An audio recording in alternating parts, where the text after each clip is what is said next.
तुम्ही कधी लक्ष दिलंय का? आयुष्य अगदी सुरळीत चाललं आहे असं वाटत असतानाच ते अचानक खेळाचे नियम बदलून टाकतं.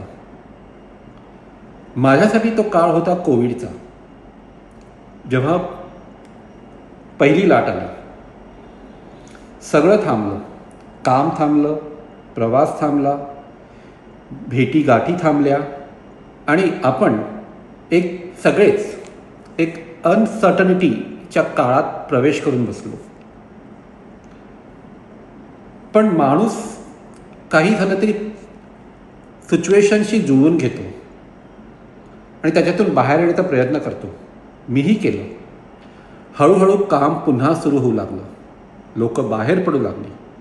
व्यवसाय पुन्हा उभे राहण्याचा प्रयत्न करू लागले आणि वाटायला लागलं कदाचित आता आपण या संकटातून बाहेर पडतोय.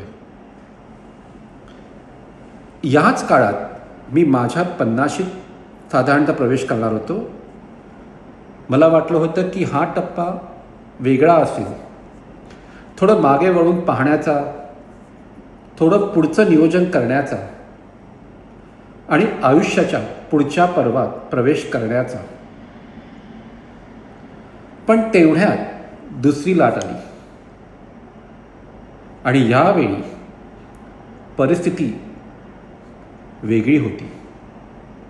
पहिल्या लाटेत कोविड हा एक जागतिक प्रश्न होता, पण दुसऱ्या लाटेत तो सगळ्यांचा वैयक्तिक झाला आणि माझाही झाला.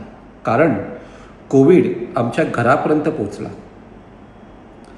अचानक बातम्यांमध्ये दिसणारे ते सगळे आकडे आपल्या आयुष्याचा भाग बनू लागले. आणि त्या काळात एक गोष्ट प्रकर्षाने मला जाणवू लागली. आपण आयुष्याचे कितीही नियोजन केलं, कितीही अनुभव मिळवला, कितीही तयारी केली, तरी काही गोष्टी आपल्या हातात नसतात, आपल्या नियंत्रणाबाहेर असतात. कदाचित म्हणूनच त्या दिवसात मी अधिक विचार करू लागलो. जीवनाबद्दल, भविष्याबद्दल आणि स्वतःबद्दल.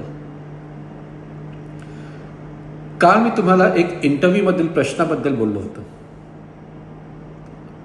Apart from your professional achievements, who are you? त्यावेळी माझ्याकडे त्या प्रश्नाचं उत्तर असं नव्हतं. पण आता जेव्हा मी मागे वळून पाहतो तेव्हा मला जाणवतं कदाचित आयुष्य मला त्या उत्तराच्या शोधासाठी तयार करत होतं. कारण काही प्रश्नांची उत्तरं एका क्षणात नाही मिळत.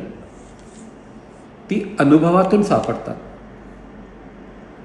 आणि माझ्यासाठी तो शोध आता सुरू झाला होता. मी नैनेश भायदे आणि ही आहे माझी second story. Welcome to second story circle. Thank you.